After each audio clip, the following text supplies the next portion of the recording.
যে শব্দগুলো বিভিন্ন পার্টস অফ স্পিচ হিসেবে ব্যবহৃত হতে পারে, উদাহরণ হিসেবে দেখুন, যেমন bank.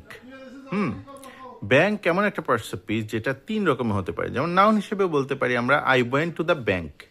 I went to the bank মানে আমি ব্যাংকে গিয়েছিলাম।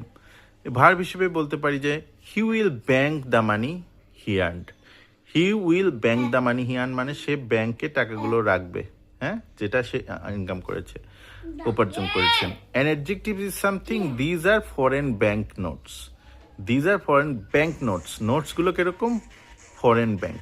তাহলে এই যে বিষয়গুলো একই ব্যাংক, নাউন, ভার্ব এবং অ্যাডজেক্টিভে ব্যবহার হচ্ছে, তাহলে আমরা বলতে পারি we are reminded that words take their parts of speech form function they have in the sentence. For example, the word banks can be these.